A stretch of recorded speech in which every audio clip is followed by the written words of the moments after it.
हम कक्षा 10 में बिहारी के दोहे पढ़ेंगे। बिहारी रीति काल के सर्वश्रेष्ठ कवि हैं। रीति काल के कवियों को 3 भागों में विभक्त किया गया है: रीतिबद्ध, रीति मुक्त और रीति सिद्ध। तो बिहारी रीति सिद्ध कवि हैं। रीतिबद्ध कवि वे कवि होते हैं जिन्होंने रीति ग्रंथों को स्वीकार किया, अपने काव्यों में लक्षण ग्रंथों का प्रयोग किया, उन्हें हम रीतिबद्ध कहते हैं। जैसे केशव, देव, पद्माकर, मतिराम। और रीति मुक्त कवि वे कवि कहलाते हैं जिन्होंने रीति के ग्रंथों को स्वीकार नहीं किया है, अपने काव्यों में रीति ग्रंथों का कोई भी प्रयोग नहीं किया है, उन्हें हम रीति मुक्त कवि कहते हैं। जैसे घनानंद बोधा आलम ठाकुर ये रीति काल के रीति मुक्त कवि हैं और बिहारी रीति काल के रीति सिद्ध कवि हैं। तो इन्होंने अपने ग्रंथों में रीति काव्यों में रीति ग्रंथों का तो उपयोग नहीं किया, किंतु रीति की जानकारी का पूरा उपयोग इन्होंने किया है। तो बिहारी का जन्म सन 1603 ईस्वी में बसुआ गोविंदपुर में हुआ था और इनके पिता का नाम पंडित केशवराव चौबे था तथा इनकी मृत्यु 1663 ईस्वी में हुई। इनकी रचना बिहारी सतसई है जिसमें 719 दोहे हैं। तो बिहारी ने अपनी रचनाओं में थोड़े ही शब्दों में बड़े बड़े बातों का उल्लेख कर दिया है। जैसे सतसैया के दोहरे और ज्यों नाविक के तीर, देखन में छोटे लगे घाव करें गंभीर। तो बच्चों, अब हम बिहारी लाल के भक्ति शीर्षक से दोहों के बारे में पढ़ेंगे। प्रस्तुत दोहा हमारी पाठ्य पुस्तक के भक्ति शीर्षक से लिया गया है। इसके रचयिता बिहारी लाल हैं और इसमें श्री कृष्ण के अद्भुत सौंदर्य का वर्णन किया गया है।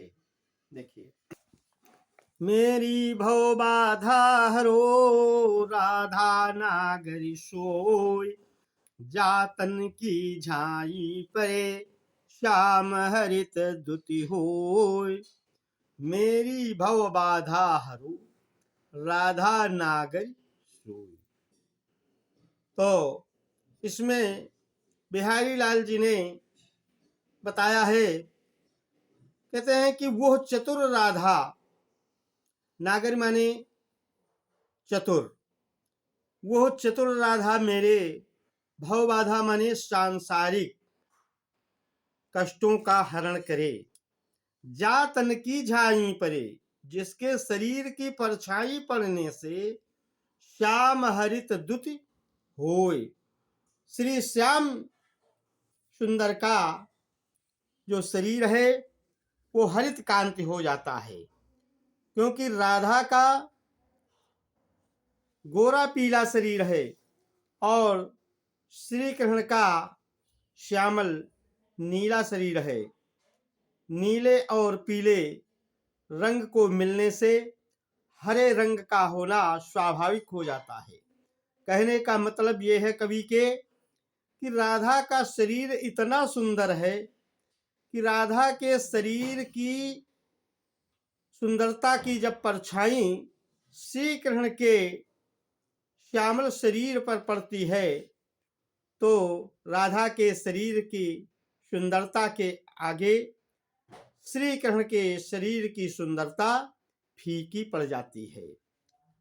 और भी इसका अन्योक्त के माध्यम से उदाहरण है कि वो हल्दी नागर मुंह था और सोयाबीन का उपटन लगाने से शरीर पर पड़ी झाइयां मिट जाती हैं।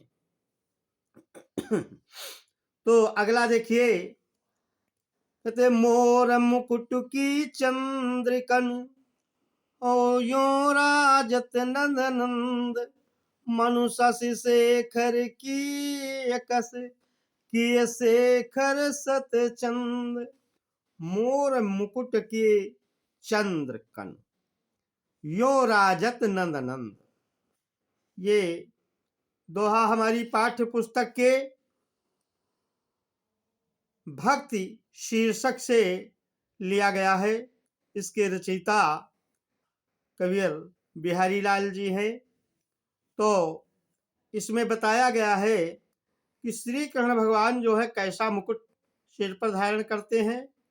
मोर मुकुट की चंद्रकण, श्री कृष्ण भगवान मोर के पंखों से बना मुकुट जब अपने मस्तक पर धारण करते हैं और उसमें चंद्रमा जैसे चिन्हों को देखकर ऐसा लगता है कि मनु शशि शेखर की अकस किए शेखर सतचंद। तो उस मुकुट में लगे चांद जैसे चिन्हों को देखकर ऐसा लगता है कि मानो शिव जी का अनुकरण करने के लिए कामदेव ने सैकड़ों चंद्रमा धारण कर लिए हो, ऐसा लगता है। इसमें बच्चों अनुप्रास और उत्प्रेक्षा अलंकार है तथा ब्रज भाषा का प्रयोग किया गया है और माधुर्य गुण है। अगला देखिए, सोहत ओढ़े पीत पटु श्याम सलोने गात, मनो नील मणि शैल पर आतप परवु प्रभात। ये भी दोहा हमारी पाठ्य पुस्तक के भक्त शीर्षक से लिया गया है और इसके भी रचयिता श्री बिहारी लाल जी हैं। तो इस दोहे में कवि ने बताया है कि सोहत ओढ़े पीत पट श्याम सलोने गात। गात माने शरीर, सलोने माने सुंदर। तो श्री कृष्ण जब अपने सुंदर श्यामल शरीर के ऊपर पीतांबर ओढ़ लेते हैं तो उसे देखकर ऐसा लगता है श्री कृष्ण भगवान का शरीर कैसा है, श्यामल है। तो जब अपने श्यामले सुंदर शरीर पर श्री कृष्ण भगवान पीतांबर ओढ़ लेते हैं तो ऐसा लगता है मानो नीलमणि पर्वत पर प्रभात कालीन बेला में धूप शोभा पा रही हो। बच्चों इसमें भी उत्प्रेक्षा अलंकार है और ब्रज भाषा का प्रयोग किया गया है तथा माधुर्य गुण है। ये इम्पॉर्टेंट दोहा है बच्चों। अगला देखिए, अगले दोहे में बताया गया है कि श्री कृष्ण भगवान जब अपने लाल लाल ऊँटों पर हरे बांस की बांसुरी को रखते हैं तो वो इंद्रधनुष के समान कई रंगों की हो जाती है। अधर धरत हरि के परत ओठ डीठ पट जोत, हरित बांस की बांसुरी और इंद्रधनुष रंग होती।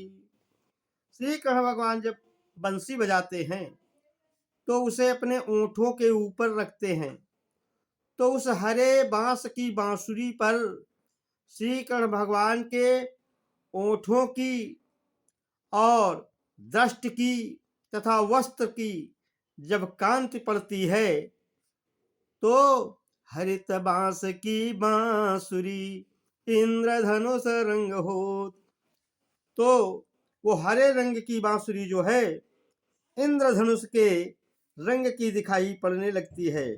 बांसुरी के इंद्रधनुष जैसे रंग की हो जाने से ओठ की लालिमा और दृष्टि की श्यामता तथा वस्त्र की पीलिमा व्यंजित होती है। इस दोहे में भी बच्चों ब्रज भाषा का प्रयोग किया गया है और अनुप्रास अलंकार की छटा है तथा माधुर्य गुण है।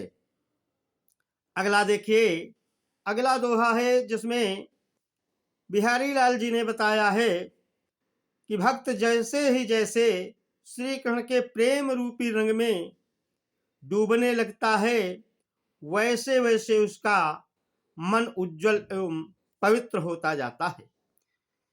या अनुरागी चित्त की गति समझे नहीं कोई, ज्यों ज्यों बूढ़े श्याम रंग त्यों त्यों उज्जवल होय। ये दोहा भी बच्चों हमारी पाठ्य पुस्तक के भक्त शीर्षक से लिया गया है। इसके रचयिता रीत काल के सर्वश्रेष्ठ कवि बिहारी लाल जी हैं।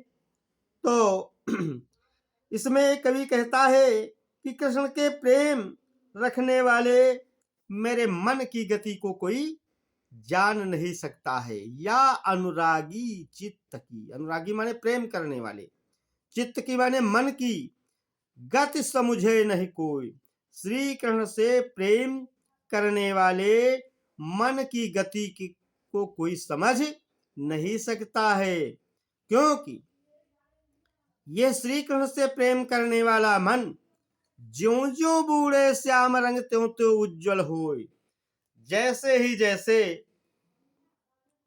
श्री कृष्ण के प्रेम रंग में रंगने लगता है, वैसे ही वैसे मन पवित्र एवं निर्मल होता जाता है। बच्चों इसमें भी ब्रज भाषा का प्रयोग किया गया है तथा विरोधाभास अलंकार है और मुक्तक शैली है तथा छंद इसमें दोहा छंद है। अगला देखिए, तो लगुया मन सदन में हरिया में की बाट, बिकट जटे जो लगु निपट खुटे न कपट कपाट। तो बच्चों इसमें बिहारी लाल जी ने बताया है कि भगवान तभी हृदय में निवास करते हैं जब हृदय से छल कपट ईर्ष्या द्वेष की भावनाएं समाप्त हो जाती हैं। तो लगु या मन सदन में, जब तक इस मन रूपी घर में, कहते हैं कि तो लगु या मन सदन में हरि आमय की ही बाट, इस मन रूपी घर में भगवान तब तक कैसे प्रवेश हो सकते हैं कि बिकट जटे जो लघु निपट खुटे न कपट कपाट। जब तक इस हृदय रूपी घर में जो मजबूती से लगे हुए कपट रूपी किवाड़ बंद रहते हैं, ये नहीं खुल जाते, तब तक हृदय में भगवान किस रास्ते से आएंगे। तो भगवान को रहने के लिए हृदय में निष्कपट भाव का होना जरूरी है। छल कपट एवं ईर्ष्या द्वेष से युक्त हृदय में भगवान प्रवेश नहीं कर सकते हैं। भगवान उसी को मिलते हैं जिसका मन पवित्र, निर्मल एवं छल कपट से दूर होता है। इसीलिए कहा भी गया है कि निर्मल मन जन सो मोहि पावा, मोहि कपट छल छिद्र न भावा। भगवान को छल कपट ईर्ष्या द्वेष ये जरा सा भी अच्छा नहीं लगता है। इसलिए भगवान वही निवास करते हैं जिसके हृदय में छल कपट ईर्ष्या द्वेष की भावनाएं नहीं होती हैं। तो इसमें बच्चों दोहा छंद है और प्रसाद गुण है तथा अनुप्रास और रूपक अलंकार है। अगला देखिए, अगले दोहे में बताया गया है बिहारी लाल जी ने कि जो ईश्वर सारे संसार का को दिखाता है, हे मनुष्य, हे भक्त, उसी ईश्वर को तूने नहीं पहचाना। जगत जनायु जिह सकल, जिस ईश्वर ने तुम्हें सारे संसार को दिखाया और सो हरि जानो नाही। उसी ईश्वर को तूने भुला दिया, उसी ईश्वर को तूने नहीं पहचाना। कहते ये स्थिति तो वैसी ही रही कि जो अखियन सब देखिए और आँखी न देखी जाए। जिस प्रकार से इन आंखों से सब कुछ देखा जाता है और अपनी उन्हीं आंखों से हम अपनी आंखों को नहीं देख सकते हैं। इसलिए हे मनुष्य, जिस ईश्वर ने तुझे सारे संसार का ज्ञान कराया, तू उसी ईश्वर को भूल गया। इसलिए ऐसे व्यक्तियों की आलोचना कवि ने की है जिसने ईश्वर को नहीं पहचाना। तो इसमें बच्चों दोहा छंद है और दृष्टांत अलंकार है तथा ब्रज भाषा का प्रयोग किया गया है और प्रसाद गुण है। अगला देखिए, अगले दोहे में बताया गया है कि भगवान की भक्ति के लिए वाह आडंबरों की कोई जरूरत नहीं होती है। ढोंग रचने से कोई भी सिद्धि नहीं मिलती है। तो जप माला छापा तिलक शरण एको काम, मन कांचे नाचे वृथा और साचे राचे राम।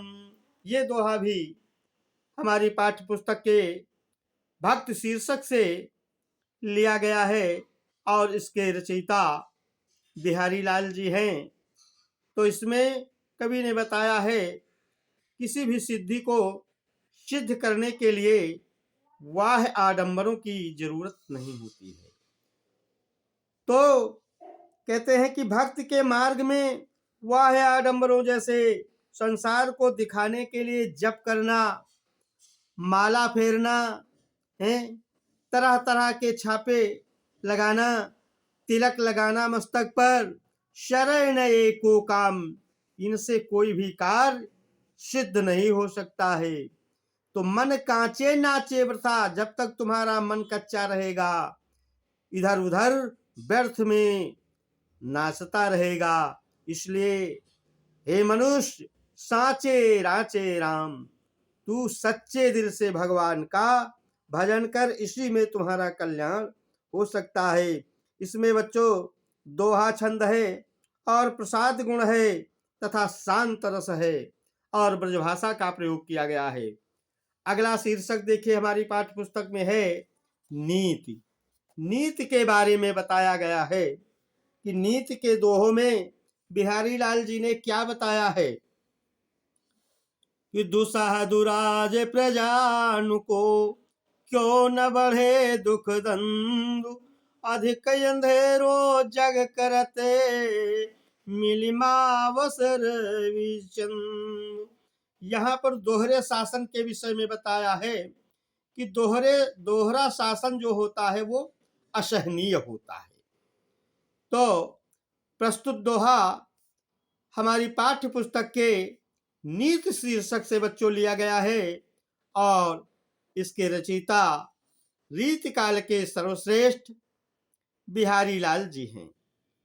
तो इस दोहे में बताया है कि दुसह दुराज, दुसह माने जो असहनीय हो, दुराज माने दो राजाओं का, प्रजानु माने प्रजा का। कहते क्यों न बढ़े दुख दंड, दुख दंड माने भारी दुख। कहते हैं जिस राज्य में दो राजाओं का शासन होता है वहां की प्रजा का दुख और अधिक बढ़ जाता है, क्योंकि दोनों राजा प्रजा से कर वसूलते हैं लेकिन प्रजा के हित के लिए कोई नहीं सोचता है। इसलिए जहां पर दो राजाओं का शासन होता है वहां पर प्रजा का दुख और बढ़ जाता है। कहते जैसे अधिक अंधेरो जग करत और मिलिमावस रविचंद। कहते हैं सूर्य और चंद्रमा, अमावस्या के दिन सूर्य और चंद्रमा जब एक राशि में आ जाते हैं तो संसार में और अधिक अंधेरा कर देते हैं। इसमें बच्चों दोहा छंद है, अनुप्रास तथा श्लेष अलंकार है और ब्रजभाषा का प्रयोग किया गया है तथा प्रसाद गुण है। अगला देखिए, बसे बुराई जासु तन ताही को सन्मान, भलो भलो कई छोड़िए खोटे ग्रह जपदान। ये भी दोहा हमारी पाठ्य पुस्तक के नीति शीर्षक से लिया गया है। इसके रचयिता रीतिकाल के महान कवि बिहारी लाल जी हैं। तो बिहारी लाल जी ने इस दोहे में बताया कि आजकल उन्हीं लोगों का सम्मान किया जाता है जो जितने ज्यादा बुरे होते हैं, जिनके अंदर ज्यादा बुराई होती है, उन्हीं का सम्मान किया जाता है। कहते बसई बुराई जासु तन और ताही को सम्मान।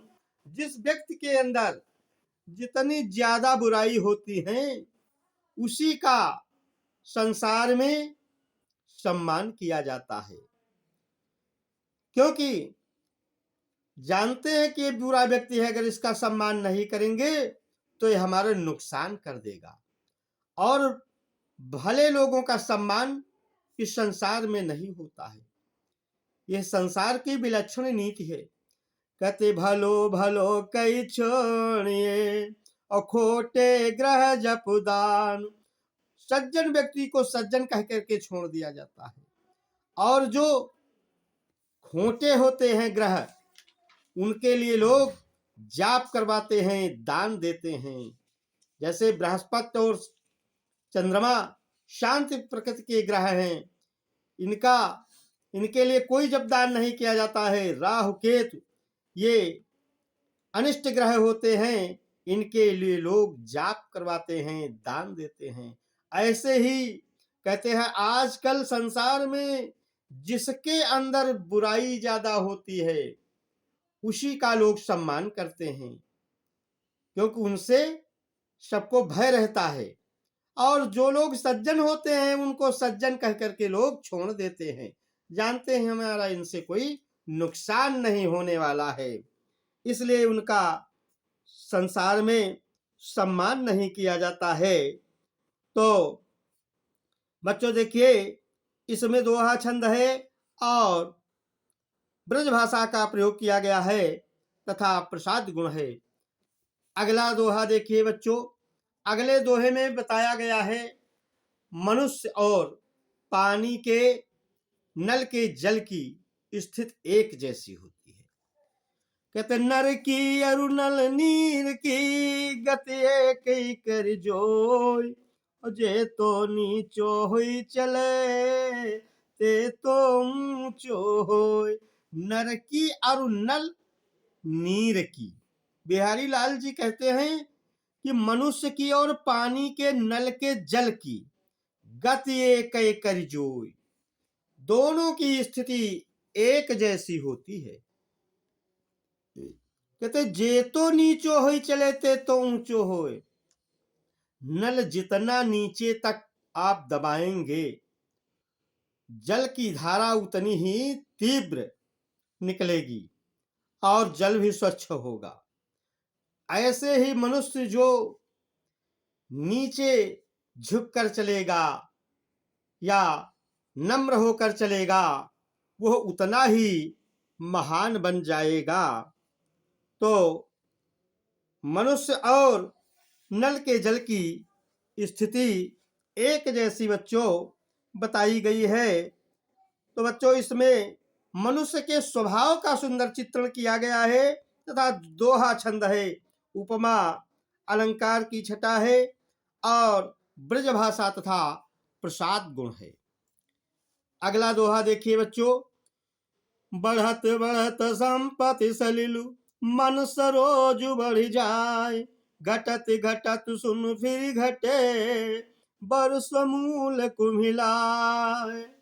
अगले दोहे में देखो बिहारी लाल जी ने बताया है कि बढ़त बढ़त संपत्ति सलिल। ये भी दोहा हमारी पाठ्य पुस्तक के नीति शीर्षक से ही बच्चों लिया गया है और इसके भी रचयिता रीत काल के सर्वश्रेष्ठ कवि श्री बिहारी लाल जी है कि बढ़ते बढ़ते संपत्ति सलुलु। कहते हैं संपत्ति रूपी जल के बढ़ने से मन सरोज बढ़ जाए। मन रूपी सरोज माने कमल बढ़ जाता है।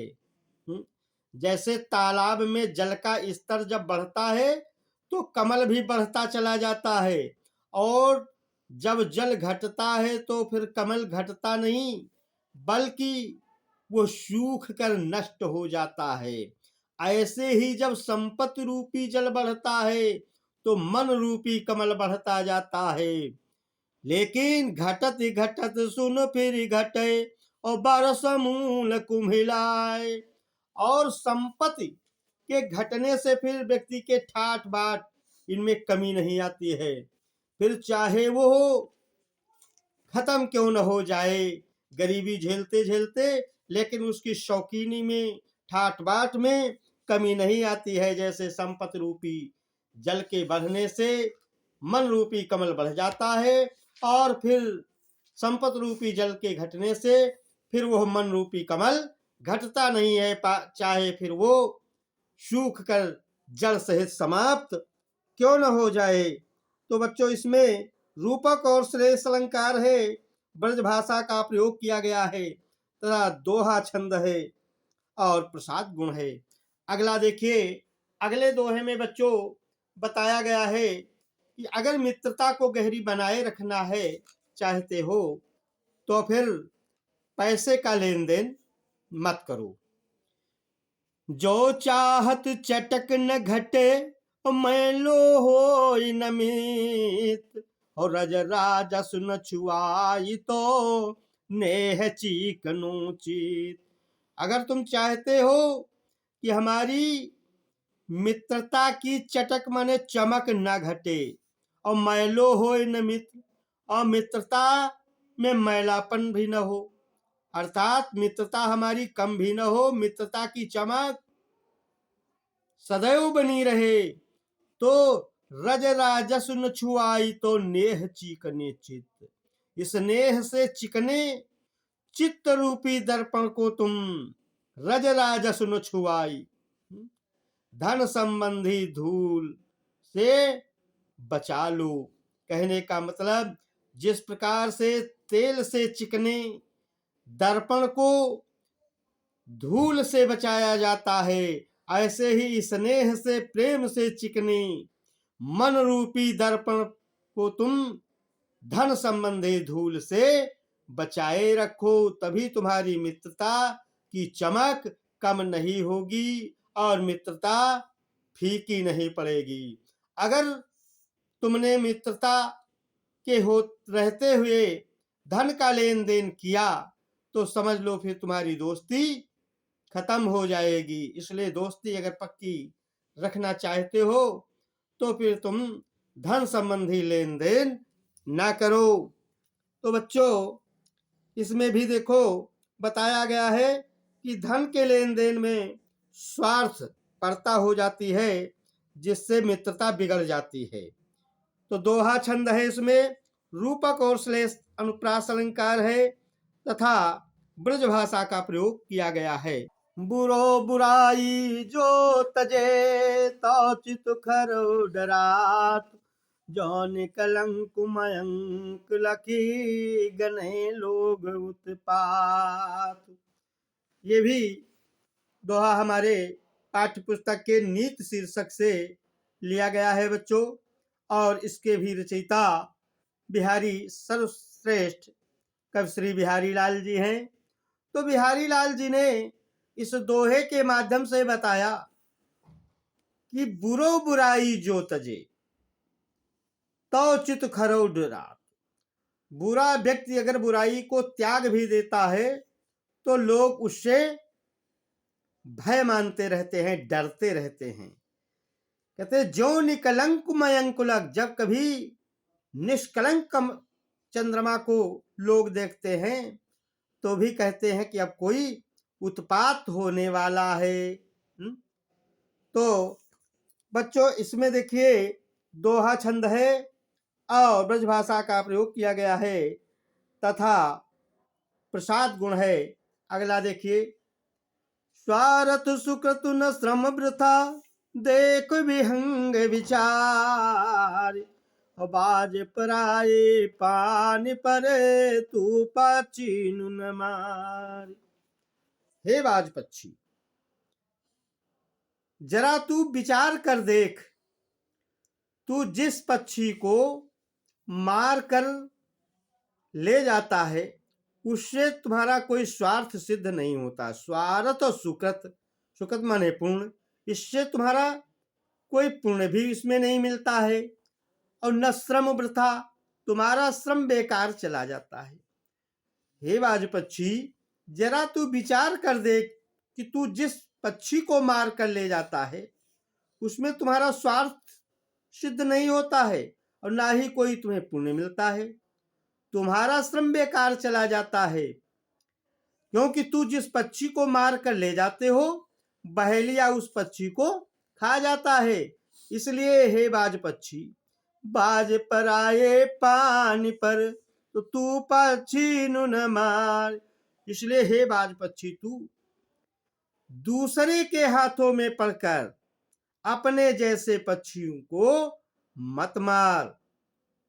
अन्य उक्ति के माध्यम से भी बिहारी लाल जी ने इसका एक अर्थ बताया है कि जो लोग किसी के अधीन होकर नौकरी करते हैं, किसी के वश में रहते हैं और दूसरे के अधीन होकर गरीब जनता का शोषण करके मालिक के लिए धन की उगाही करते हैं, तो इससे उनका कोई लाभ तो होता नहीं, कोई स्वार्थ नहीं सिद्ध होता है और कोई पुण्य भी नहीं मिलता है। इस कार्य में वो व्यर्थ ही परिश्रम करते हैं। तो ऐसे लोगों से के प्रति कहना है कवि का कि कृपया ऐसे लोग इस पाप कर्म को छोड़ दें, ऐसा कार्य ना करें, क्योंकि इनसे उन्हें किसी प्रकार का कोई लाभ नहीं मिलता है और पुण्य भी नहीं प्राप्त होता है तथा उनका परिश्रम भी व्यर्थ जाता है, क्योंकि वो जिस धन को गरीब जनता का शोषण करके लाते हैं वो मालिक उनका उपयोग करता है, इससे उनको तो कोई लाभ होता नहीं। कृपया इसलिए ऐसे लोग इस पाप कर्म को छोड़ दें। बच्चों, इसमें जो है ब्रजभाषा का प्रयोग किया गया है तथा दोहा छंद है और मुक्तक शैली का प्रयोग है। बच्चों, आज हम इतना ही पढ़कर विराम करके फिर अगला पाठ पढ़ेंगे। जय हिंद। आप